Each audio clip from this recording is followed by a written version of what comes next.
اللہ نے میرے نور کو پیدا فرمایا ہے۔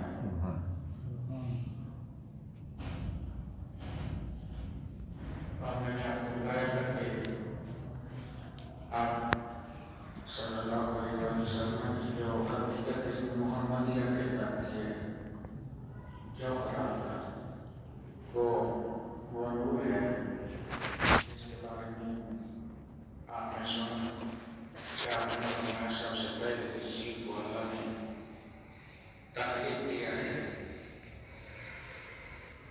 وہ میرا نور ہے۔ اولیت جو ہے یہ کسی چیز کا پہلے ہونا دوسرے کے مقابلے ہوتی ہے، اور اولیت کا مطلب حقیقی اولیت بھی ہے۔ ایک چیز پہلے پیدا ہوئی ہے بعد میں پیدا ہوئی ہے، تو پہلی والی چیز اول ہے۔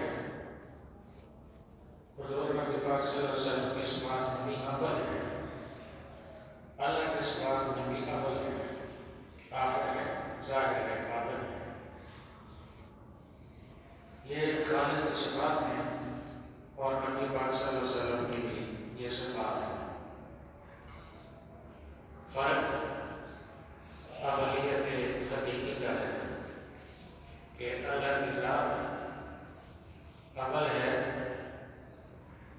حقیقی طور پر اللہ کی ذات سے پہلے کچھ بھی نہیں ہے، نہ بعد میں کچھ ہے، نہ اللہ کی ذات کا پہلا کچھ ہے نہ بعد کا کچھ ہے۔ اللہ ہمیشہ سے ہے، ہمیشہ ہے، ہمیشہ رہے گا۔ لیکن نبی صلی اللہ علیہ وسلم کی اولیت اللہ کی تخلیق سے ہے۔ اللہ نے آپ کو سب سے پہلے تخلیق فرمایا ہے، اور سوال اس کو یہ کرنا کہ اللہ کی ذات صرف اللہ کی ذات میں کچھ نہیں تھا، تو اللہ فرماتا ہے میں نے چاہا کہ میں پہچانا ہے۔ پہچاننے کے لیے اللہ نے اپنے ارادے اور مشیت سے جس چیز کو سب سے پہلے تخلیق کیا وہ نبی پاک صلی اللہ علیہ وسلم کا نور ہے۔ اس کو حقیقت محمدی بھی کہتے ہیں، اسی کو جوہر مصطفیٰ بھی کہتے ہیں۔ اصل پہلا تخلیق کس چیز سے فرمایا ہے؟ اللہ رب العزت نے اپنی صفات میں سے صفت نور کے اثر سے اپنے محبوب کے نور کو اس لیے پیدا فرمایا تاکہ اللہ کی معرفت ہو۔ یہ اس حدیث میں موجود ہے، حدیث کا مفہوم آپ کو بتایا گیا ہے۔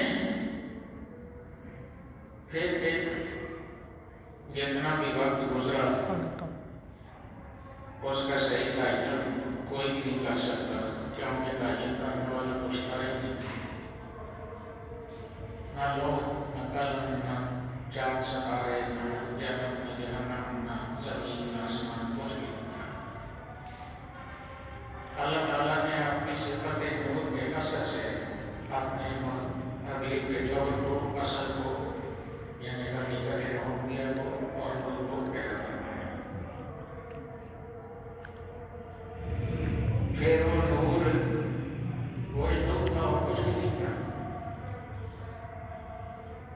اس نور کی تعریف کی اللہ نے، اللہ کو بہت اچھا لگا کیونکہ اس کی تحریک ہے بہت خوبصورت۔ ایک چیز کو میں خوبصورت کہوں اور ایک چیز کو اللہ خوبصورت کہنے کا فرق ہے۔ تو اللہ تعالیٰ نے اس کی تعریف کی تو اللہ کی تعریفوں سے وہ محمد ہو گیا، اپنے جوہر میں بھی اور اپنے نام میں بھی۔ اس کا نام ہی محمد جس کی تعریف کی جائے محمد تعریف کیا گیا مسلسل لگاتار، جس طرح بعد میں قرآن پاک اس میں اللہ نے فرمایا کہ اللہ لگاتار بغیر کسی تعطل کے اور بغیر کسی وقفے کے مسلسل لگاتار اللہ اپنے محبوب کی تعریف کر رہا ہے۔ یصلون علمی طور پر یہ مضارع ہے، مضارع میں حدوث اور تجدد ہوتا ہے۔ ان سے شروع اس وقت کیا جاتا ہے اس بات میں جس وقت کوئی منکر ہو تو اس کے انکار کی وجہ سے تاکید لائی جاتی ہے کہ ان اللہ و ملائکتہ یصلون علی النبی، آگے سیکھا ہے کہ استعمال کیا لیکن یہ طرف اس کو بھی ان اللہ یصلی والملائکۃ یصلون، تو اللہ کے لیے واحد کا صیغہ یصلی استعمال ہوگا اور فرشتے جمع ہیں تو یصلون استعمال ہوگا، اس لیے یصلون میں واحد بھی موجود ہے۔ عربی زبان میں واحد تسنیہ اور جمع تین اسٹیپ ہیں، جبکہ باقی زبانوں میں واحد اور جمع نہیں ہوتا صرف۔ تو اللہ رب العزت فرماتا ہے کہ اس میں کوئی شک کی بات نہیں ہے کہ اللہ مسلسل لگاتار اور ایک سے ایک بڑھ کر اپنے محبوب کی تعریف کرتا ہے۔ یصلون فرشتے بھی، وہی نام جو پہلے پڑھی گئی کوئی دوسری دفعہ نہیں ہے۔ وَلَلْآخِرَةُ خَيْرٌ لَكَ مِنَ الْأُولَىٰ، جو پہلے آپ کی تعریف اور آپ کا ذکر ہے وہ دوسری دفعہ وہی توسیع نہیں کیا جاتا، بلکہ اللہ اپنی شان کے مطابق اس کو چار چاند لگایا جا رہا ہے۔ اور فرشتے یصلون کا لفظ جمع ہے، جس میں اللہ اور فرشتے دونوں شامل ہیں۔ اللہ کے لیے یصلی اللہ استعمال نہیں ہوا اس لیے کہ وہ اس میں آ رہا ہے، جمع میں آ رہا ہے۔ تو مضارع جو ہے وہ کسی چیز کی خوبصورت نئے سرے سے ہونے کو کہتے ہیں، اور مضارع میں حال اور مستقبل دونوں ہوتے ہیں۔ مضارع کے لفظ سے ہی اس کو جانبین کی طرف سے مشابہت ہے، تو حال اور مستقبل جو ہمارے اعتبار سے اللہ کے اعتبار سے نہیں ہے، اللہ زمانوں سے پاک ہے، تو حال اور مستقبل دو اوقات جو ہیں ان کی آپس میں اتنی مشابہت ہے اور اتنا ان میں اتصال ہے کہ ان کو الگ الگ کرنا یہ ممکن نہیں ہے۔ اتنا اتصال ہے کہ یصلون میں حال بھی یصلون ہے اور مستقبل بھی یصلون ہے، تو حال کے لیے یصلون الگ ہے، مستقبل کے لیے یصلون الگ ہے۔ وہ الگ اتنا آپس میں ہے، واقعات میں آپ دیکھتے ہیں کہ جو میں بات کر رہا ہوں، جب بات کرتے حال ہے، بات ختم ہو گئی تو ماضی ہو گئی، اور جو آگے نہیں کر رہا وہ مستقبل ہے۔ حال اتنا وہ ایک حساس وقت ہے کسی بھی چیز کے پاس، اللہ کے لیے کوئی حال مستقبل اور ماضی نہیں ہے، زمانہ لگاتار ہے، اس میں اجزا نہیں ہے۔ تو مضارع یہ تفاعل ہے، باب تفاعل ہم کہتے ہیں اپنی زبان میں، وہ جو خادم کہلانے پڑھ کر سنا تھا یہ آپس میں شدید مشابہت کی وجہ سے حال اور مستقبل دونوں کو عربی زبان میں مضارع کہتے ہیں۔ شدید مشابہت ہے آپس میں، اتنی کہ لفظوں میں ایک کو الگ الگ پہچانا نہیں جا سکتا اور واقعات میں حال کو ٹھہرایا نہیں جا سکتا، حال فوراً ماضی ہو جاتا ہے اور مستقبل فوراً حال ہو جاتا ہے۔ اس لیے مضارع اور ماضی کا لفظ استعمال ہوتا ہے عربی میں، شدید مشابہت کی وجہ سے مضارع کہتے ہیں۔ تو یصلون میں حال بھی ہے، مستقبل اور اس میں اللہ بھی ہے، فرشتے بھی ہیں۔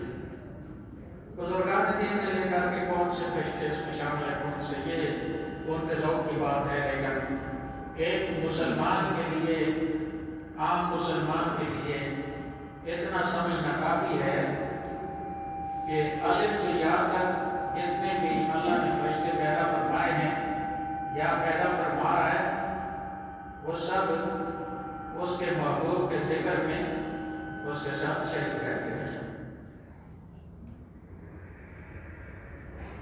فرشتوں کو نیند نہیں آتی، فرشتے روٹی نہیں کھاتے کہ نیند آ رہی، فرشتے سو نہیں سکتے، فرشتے خود کچھ نہیں کر سکتے۔ جیسے انسان خود کچھ کرتا ہے، اللہ کی توفیق کے بغیر تو نہیں کر سکتا، لیکن بظاہر انسان سوچتا ہے یہ کروں وہ کروں، فرشتے ایسے نہیں کر سکتے۔ یا فالنا معلوم نہ، فرشتے وہی کچھ کر سکتے ہیں جس کا اللہ نے ان کو حکم دے دیا ہے۔ لہذا فرشتے نبی پاک کے حوالے سے سارے کے سارے بشمول 4 بڑے فرشتوں کے، جبرائیل، میکائیل، اسرافیل، عزرائیل، سارے کے سارے، اس کے علاوہ جتنے بھی ہیں قرآن پاک میں فرشتے اترتے ہیں اور جبرائیل ان کی ایک حیثیت کو پیش نظر رکھ کر اللہ فرماتا ہے کہ فرشتے اس میں اترتے ہیں اور روح جبرائیل ہے۔ جیسے ہم دعا مانگتے ہوئے کہتے ہیں ربنا اغفر لی ولوالدی وللمؤمنین، دعا تو ایک ہی مانگی جا رہی ہے، لیکن ربنا اغفر لی مجھے بخش دے، خود بندے کو الگ رکھا گیا ہے جو دعا مانگ رہا ہے۔ اس کی دعا مانگنے کی وجہ سے اس کی عزت کی گئی ہے۔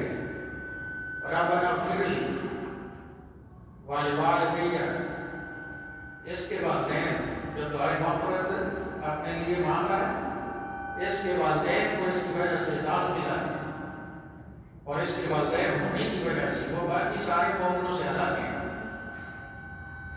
آپ غور کریں کہ تو اس میں چھوٹے بڑے روز کتب ولی سوائے انبیاء سارے ہیں، کیونکہ انبیاء کے لیے استغفار دعائے مغفرت نہیں کی جا سکتی، یہ کفر ہے۔ دعائے مغفرت اس کے لیے کی جاتی ہے جس سے گناہ سے آزاد ہو سکتا ہو۔ یہی وجہ ہے کہ عائشہ خاتون جنت ہوں یا حضرت ابوبکر صدیق ہوں یا خلفائے راشدین سارے صحابہ ہوں یا غوث کتب ابدال ہوں، ان کے لیے دعائے مغفرت کی جاتی ہے اور ان کا کہنا جنازہ پڑھا گیا ہے۔ جو کہتے ہیں کہ یہ معصوم ہیں، معصوم کا جنازہ نہیں ہوتا، یہ جھوٹ بولتے ہیں جیسے کہ سارے جو بھی بولتے ہیں میں ان کی بات کر رہا ہوں۔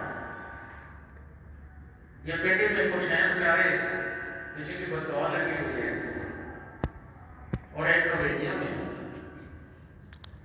انہوں نے یہ شیطانی شروع کی ہے۔ مائی صاحبہ کی طرف خطا کی نسبت کرنا کیا ہے، اس میں کچھ بھی نہیں ہے۔ جنازہ جو ہوا ہے وہ تو کہتے ہیں گلے پھاڑ پھاڑ کر کے جنازہ کس نے پڑھایا؟ جنازہ اس کا پڑھایا جاتا ہے جو معصوم نہ ہو، جو معصوم یہ شیعہ بھی بات کرتے رہتے ہیں کہ نبی پاک کا جنازہ وہ ہو اس لیے یہ ہو اور وہ ہو۔ نبی پاک کا جنازہ جو آپ مومنوں کے لیے ہے وہ پڑھنا کفر ہے، کیونکہ نبی پاک کی ذات معصوم ہے۔ جنازہ دعائیں مغفرت ہے، جو دیوبندی کہتے ہیں وہی کہ یہ جنازے کے بعد دعا نہیں ہے، اس لیے کہ جنازہ خود دعا ہے، یہ وہ کہتے ہیں۔ لیکن دین میں ایسے نہیں ہے جیسے وہ کہتے ہیں، دین میں وہ ہے جیسے میں کہتا ہوں اور اللہ اس کا رسول کہتا ہے۔ دین میں ایسے ہے، جنازہ پڑھانے کے بعد فرمایا بڑے اخلاص کے ساتھ دعا مانگو، حدیث موجود ہے۔ اگر اس میں وہ کہتے ہیں کہ اس سے مراد جنازے کی دعا ہے تو ٹھیک ہے، وہ اس کا انکار نہیں کرتے، وہ کہتے ہیں جنازہ خود دعا ہے، اور یہ جو دعا جنازے کے بعد ہم کرتے ہیں وہ کہتے ہیں یہ خود جنازے کی دعا ہے، تو ٹھیک ہے، ہم زبردستی نہیں کرتے۔ اگر آپ کو شہادت 2 دفعہ نہیں چاہیے، 1 دفعہ چاہیے، آپ کٹوتی کر رہے ہیں اپنے بارے میں، تو ہمیں کیا اعتراض ہے؟ ہم تو ایک بار مانگنے کے بعد پھر دعا مانگتے ہیں، لوگوں کو کہتے ہیں کہ آپ سورہ فاتحہ بھی پڑھ لیں، سورہ اخلاص بھی پڑھ لیں، درود پاک کی اول آخر پڑھ لیں، دعا مانگیں گے۔ اور دوسری بات یہ ہے کہ کسی چیز کو منع کرنے کے لیے دلیل چاہیے، کسی چیز کے ہونے کے لیے دلیل نہیں چاہیے۔ خلق لکم ما فی الارض جمیعا، اور اس سے قانون بنا ہوا اسلام کا کہ چیزیں جو ہیں اپنی اصل میں اللہ نے انسان کے لیے پیدا کی ہیں۔ خلق لکم ما فی الارض جمیعا، یعنی زمین میں جو کچھ بھی ہے وہ تمہارے نفع کے لیے ہے، الا یہ کہ بعد میں کسی بھی واقعے کی وجہ سے یا کسی بھی نقصان کی وجہ سے جیسے اللہ نے چاہا تھا ایسے ہوا کہ اس کو بعد میں منع کر دیا گیا، انسان کو نقصان دیتا ہے۔ جیسے حضرت عمر فاروق رضی اللہ تعالیٰ عنہ نے فرمایا کہ شراب پی کر نماز میں اللہ کی طرف توجہ نہیں ہے، لہذا یہ حرام ہونی چاہیے، اور اللہ رب العزت نے فرما دیا کہ یہ شیعہ میں نظر نہیں آتا، اس کی کوئی دوسری شان نزول نہیں آئے گا۔ یہ حضرت عمر فاروق کے مطالبے پر یہ بھی، اور عورتیں جو رمضان میں عورتیں بطور بیوی ساتھ رکھی جا سکتی ہیں، یہ بھی حضرت عمر فاروق کے مطالبے پر ہوا ہے، اور اللہ نے فرمایا کہ یہ مطالبہ جو تم نے کیا تو میں ہلاکت میں ڈال رہا تھا، میں اس کو تسلیم کرتا ہوں، لہٰذا عورتیں جو ہیں وہ رمضان میں منع نہیں ہیں۔ بچے بیٹھے ہیں، میں بڑی احتیاط سے بات کر رہا ہوں۔ تو یہ جو کہتے ہیں مائی صاحبہ ہمارے ایمان کی بنیاد ہے، سر کا تاج ہے، ان کے لیے سب کچھ قربان ہے، لیکن اللہ رب العزت نے جو انسان کی عزت رکھی ہے وہ دین میں رکھی ہے، اور دین میں انبیاء کے بعد کوئی معصوم نہیں ہے۔ کسی کا معصوم نہ ہونا یہ اس کو ڈی گریڈ کرنے کی بات نہیں ہے۔ اگر ڈی گریڈ کرنے کی بات ہوتی کہ معصوم جب نہ ہے اس کی بےزتی ہو گئی ہے، اس کو کون سا عزت کا مسئلہ بنایا ہے؟ تو عزت منتشا کو تذل منتشا، جو بھی کسی کے لیے عزت تھی اللہ نے فرما دیا، ٹھیک ہے، اہل بیت اطہار ہیں یا صحابہ ہیں یا امہات المومنین ہیں، وہ معصوم نہیں ہے۔ یہ میں دین سمجھانے کے لیے بات کر رہا ہوں، ٹھیکیداروں کے مذہب کے لیے نہیں کر رہا، جو بت بنائے ہوئے ہیں اور ان کی پوجا کرتے ہیں۔ یہ مسلمانوں کا مذہب ہے جو نہیں کہہ رہا، چاہے وہ کوئی مسلک ہے، کچھ بھی، اگر وہ مسلمان ہے تو ان کا مذہب یہ ہے جو میں بیان کر رہا ہوں۔ اس لیے باقی ساری زبانوں میں واحد اور جمع ہے، عربی میں واحد تثنیہ اور جمع ہے، تثنیہ 2 کے لیے ہے۔ یہ جو جاہل میڈیا پہ بیٹھے ہوتے ہیں کہتے ہیں وہ مریدین کو مریدین کہتے ہیں، اور یہ وہ مجھ سے ادا بھی نہیں ہوتا، یہ جاہل ہے۔ میڈیا پہ کسی کے 2 مرید نہیں ہوتے، مرید لوگوں کے ٹکرے کھاتے ہیں بہت سارے ہوتے ہیں، اس لیے مریدین ہے لفظ، مریدین نہیں ہے۔ یہ جتنے جاہل بن جاتے ہیں دین کے ٹھیکیدار، یہ سب ایسے ہی کرتے ہیں۔ یہاں سے لے کر پوری دنیا میں فتنہ مچا ہوا ہے، مسلمانوں کو دو ٹکڑے کیا جا رہا ہے، جہالت کی وجہ سے یا ہٹ درمی کی وجہ سے یا اپنی انا کی وجہ سے، شیطان کی طرح۔ ہم سادات کا احترام کرتے ہیں، لیکن سادات کو خود بھی یاد رکھنا چاہیے کہ روز روشن کی طرح جس میں عرفان شاہ کل مناظرے کر رہا تھا، یہ حویلیاں والے اس مولوی کے لیے دوسرا تیسرا، وہ خود اب کھانے لگا ہے، جس کو گندگی کہہ رہا تھا خود کھانے لگا ہے۔ ہم کہتے ہیں کہ تو سید ہے، گندگی نہ کھا، تو بات ہے شیطانی نہ کر، تو بڑے حسب و نسب کا بندہ ہے، سادات کا بڑا احترام ہے، لیکن سادات کا یہ مطلب نہیں ہے کہ وہ مسلمانوں کے دین کو اپنی مرضی کے مطابق کر رہے ہیں۔ یہ ان کی ٹھیکیداری نہیں ہے، نہ کسی ملک کی، یہ مسلمانوں کا مذہب ہے، یہ کسی کا نہیں ہے۔ جو اس مذہب کو مانتا ہے یہ اسی کا ہے، جو نہیں مانتا اس کا نہیں ہے۔ خاصا کی گل اما آگے نہیں مناسب کرنی، میٹھی کھیر پکا محمد کتے آگے ڈرنی، یہ کتے کو ڈالنے کی چیز نہیں ہے۔ یہ ابو بکر جیسے شہید، صحابہ جیسے عظیم اور غوث کتب ابدال علماء عاملین جو اس دین کے لیے اپنی جانیں ہتھیلی پہ رکھے ہوئے ہیں، یہ خاص بات اللہ کی ان کے لیے ہے، شیطان کے لیے نہیں ہے۔ اس کا فائدہ بھی شیطان کو نہیں ہوتا۔ عرب سے عجم تک، عجم سے عرب تک ہر کوئی عرفان شاہ صاحب کی تعریف کرتا تھا، ہیرو مانتا تھا، جب تک خاک کے ساتھ رہے۔ اب زیرو مانتے ہیں، لوگ باتیں کرتے ہیں اور سادات کی توہین کرتے ہیں۔ ان کو یہ خیال ہونا چاہیے، اور آپ کو یہ خیال ہونا چاہیے کہ آپ اپنے مذہب پر عمل کریں۔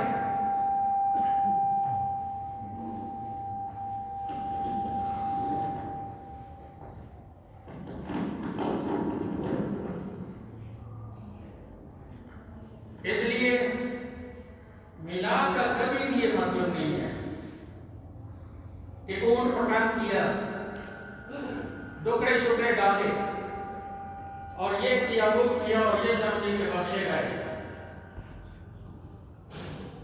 ایک محبت کا اظہار ہے، بس اس کو جیسے آپ کرنا چاہتے ہیں کریں آپ، لیکن وہ جیسے کرنا شریعت کی حدود کے اندر ہونا چاہیے۔ ایسی کوئی چیز خوشی نام کی نہیں ہے مسلمانوں میں جس میں اللہ راضی نہیں ہے۔ مسلمانوں میں ہر وہ چیز خوشی کا باعث ہے جس سے اللہ راضی ہے، سیدھا مختصر سا مفہوم ہے۔ اور ہر وہ چیز نبی پاک نے مانا کی ہے جس سے اللہ ناراض ہوتا ہے، کیونکہ اللہ سے ملاقات کسی اور نبی نے نہیں کی سوائے ہمارے آقا کی۔ اور سب سے پہلی جو تخلیق ہے وہ آپ کی ذات کی ہے۔ اشرف علی تھانوی صاحب واقعی ہیں، دیوبندی ہے اور ان کے بزرگ ہیں، انہوں نے جو نشر الدین نبی پاک کی تاریخ میں کتاب لکھی، اس کے شروع میں لکھا ہوا ہے، میرے پاس رکھی ہوئی ہے، کہ سب سے پہلی فصل نور محمدی میں۔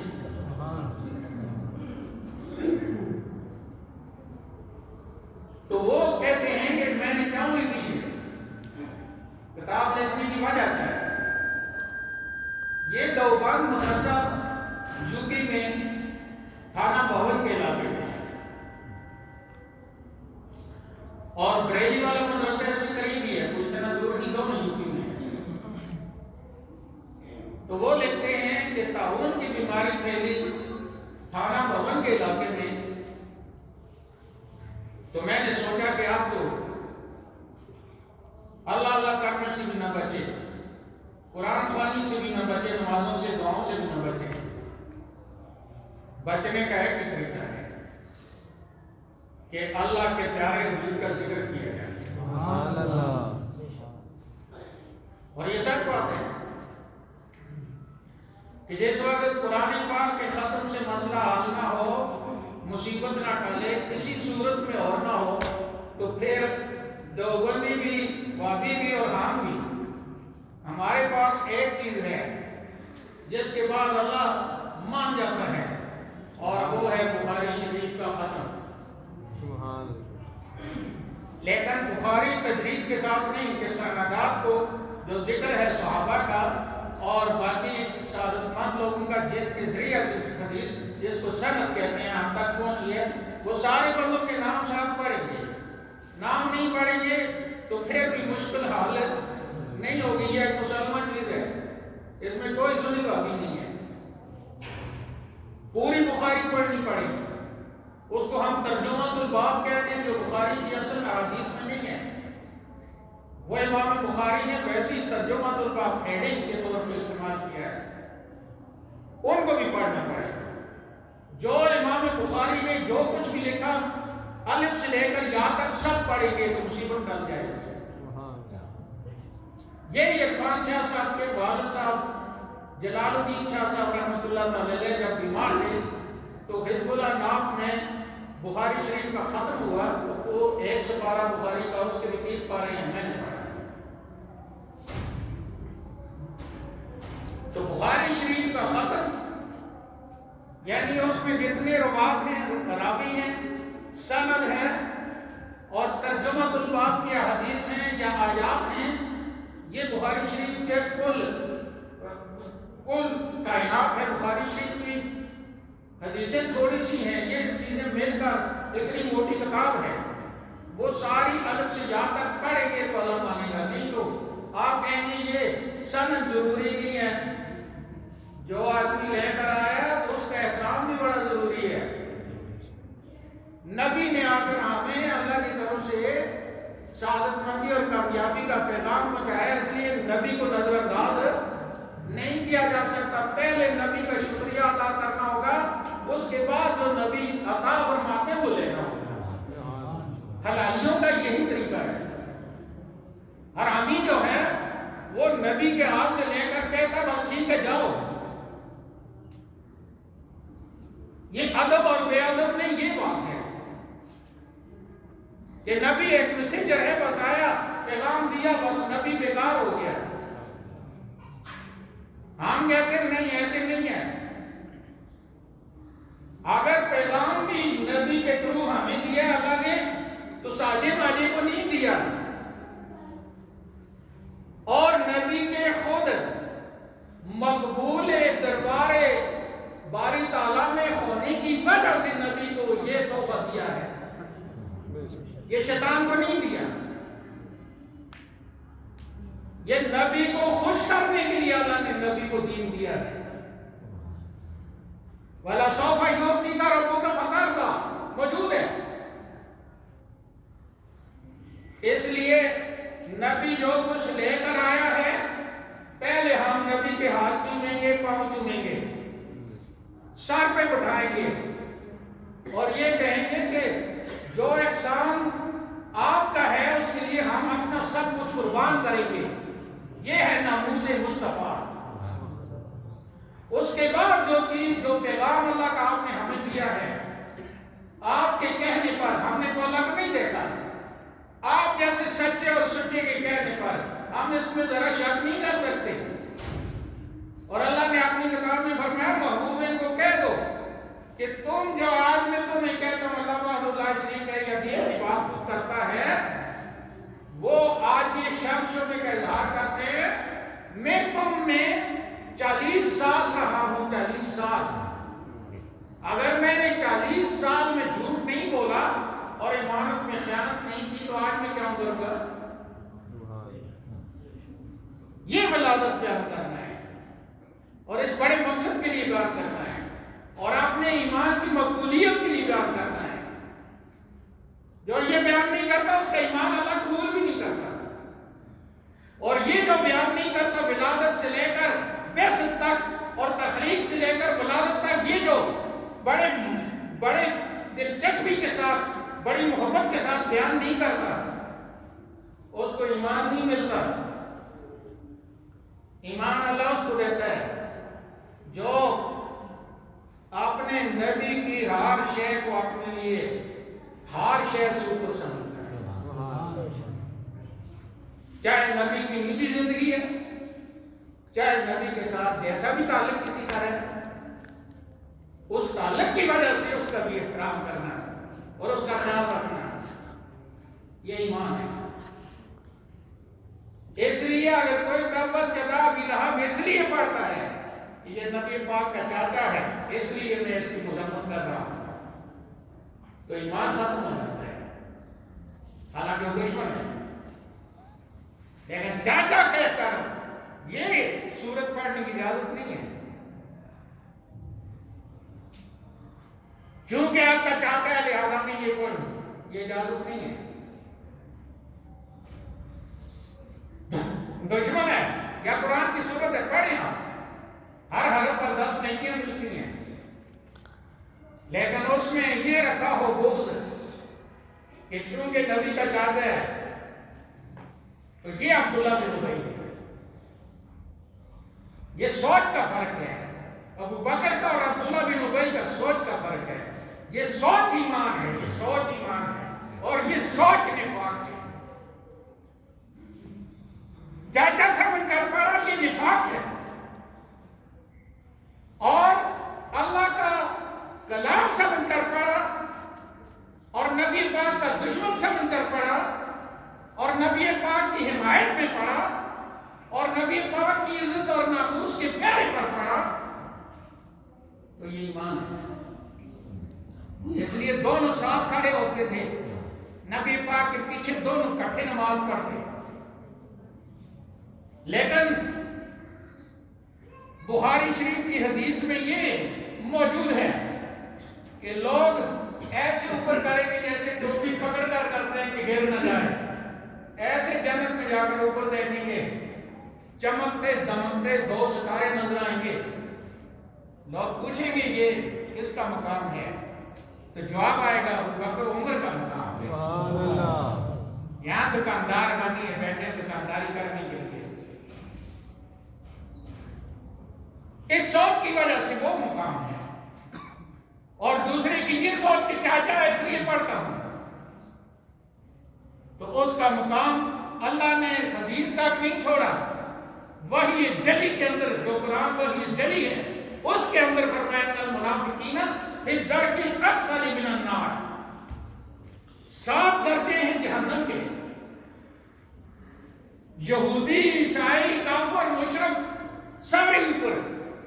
نبی پاک کا بے ادب جس کو تھلا کہنے تھلا، وہ جہنم میں تھلے کے وہ تو باقیاں نہیں، پیپ شیپ جو کچھ بھی وہ نہ کہتا ہے.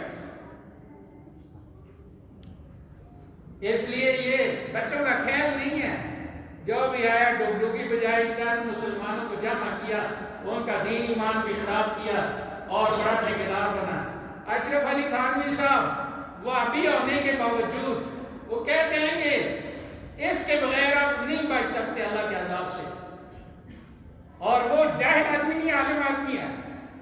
ما کان اللہ لیعذبہم وانت فیہم، آیت ہے سامنے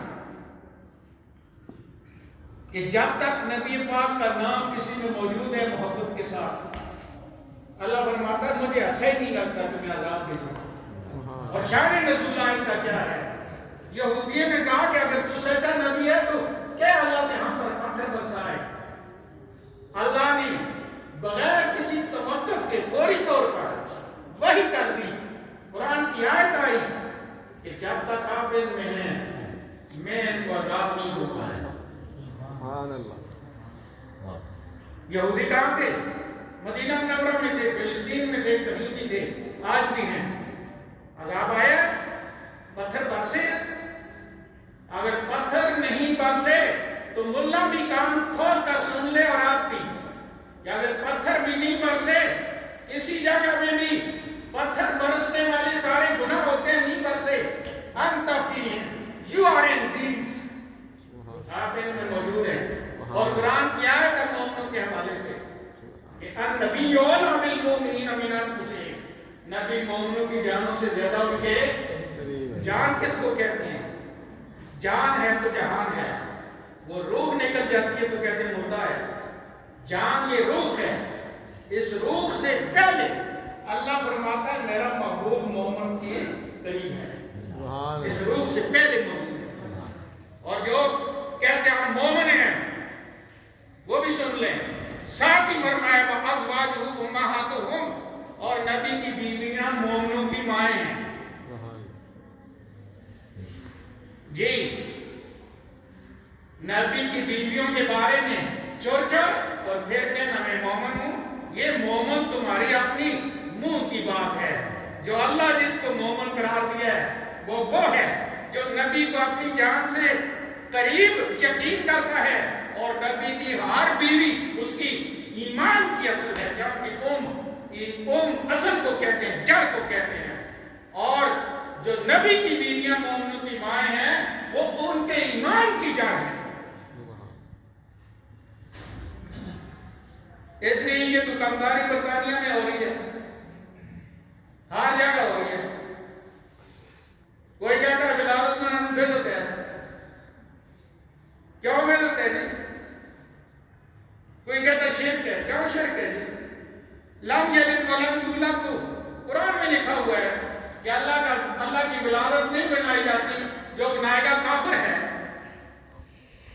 کیونکہ اللہ نے کسی سے پیدا ہوا ہے، لا ينتج ولا ينتج، لم یلد ولم یولد، لا ينتج ولا ينتج، نہ کسی کا بیٹا نہ باپ ہے، نہ اس سے کوئی ہے نہ وہ کسی سے ہے۔ کہ شرک کیسے ہو گیا؟ پھر تو اس نبی کا ولادت بنانا چاہیے، کیونکہ جس نبی نے لوگوں کے سامنے، ابو جہل کے سامنے، کعب بن اشرف شامی، اس کے حبیب شامی کے سامنے جو ڈوبے سورج کو جو سورج کو نیچے کر کے چاند کو اوپر لا کر دو ٹکڑے کر کے واپس سیدھا کر دیا، وہ تو یہ سمجھتے کہ اللہ تو یہ ہے، کیونکہ سامری نے تو صرف فرشتے کی اس مٹی کو لے کر بچڑے میں ڈالا تھا، وہ بولا تھا۔ یہاں تو باقاعدہ کائنات میں یہ تبدیلی آئی ہے، لوگ اس کو اللہ سمجھتے ہیں۔ اس لیے انتہائی ضروری ہے کہ اس کی ولادت پر خوشی بنائی جائے، ڈنڈورا پیٹا جائے، تاکہ مشرکین سارے کے سارے یہ سمجھیں کہ ہم نبی کو اللہ نہیں مانتے، نبی اللہ نہیں ہے، نبی مخلوق ہے، مخلوق اللہ نہیں ہو سکتی۔ خالق کے لیے واجب الوجود ہونا ضروری ہے، نبی واجب الوجود نہیں ہے، نبی اس کی تخلیق ہے، نبی انسان ہے، انسانوں سے پیدا ہوا ہے۔ اگرچہ نبی کی تخلیق جب انسان نہیں تھا اس وقت نہیں ہے، پتہ ہوتا نہیں ہے، ویسے ادھر کی ادھر مارتے ہیں، ادھر کی ادھر مارتے ہیں۔ تخلیق اور چیز ہے جو کسی مثال اور ہر شے سے برا ہے، کیونکہ مثال کے لیے کوئی چیز ہی نہیں تھی۔ اللہ نے اپنی صفت نور کے اثر سے پیدا کرنا ہے، اور کچھ تھا ہی نہیں جو یہ کہے کہ میرا اثر ہے اس میں۔ احسان جتلا ہے، نبی کے جوہر میں کسی کو شرکت نہیں ہے، نہ ماں باپ کو، نہ کسی اور کو، نہ آدم کو، نہ کسی اور کو، نہ جنت کو، نہ جہنم کو، نہ لوح کو، نہ قلم کو۔ حدیث میں سب پوری تفصیل موجود ہے، سب پڑھاتے ہیں، سب روٹی کھاتے ہیں۔ تو اشرف علی تھانوی صاحب نے پھر یہ نشر کی بھی تھی، اور اس میں جو فصلیں اور باب ہو گیا، سب سے پہلی فصل نور محمدی کے بیان کی، جہاں سے تخلیق شروع ہوئی تھی وہیں سے شروع کیا۔ اور لمبی بات ہے، میں وہ نہیں کرتا، پھر کسی موقع پر کروں گا۔ بڑا خوبصورت لکھا انہوں نے، پڑھنی چاہیے وہ کتاب، ان کے پیروکاروں کو پڑھنی چاہیے تاکہ دماغ تھوڑا سا ٹھیک ہو۔ تو وہ کہتے ہیں کہ جب میں نے یہ لکھ لی نا، باقی ادھر ادھر دور دراز ہندوستان میں تعاون کی بیماری رہی، تھانہ بھون کے پورے ایریے میں کوئی تعاون سے نہیں مارا، یہ لکھا ہوا ہے.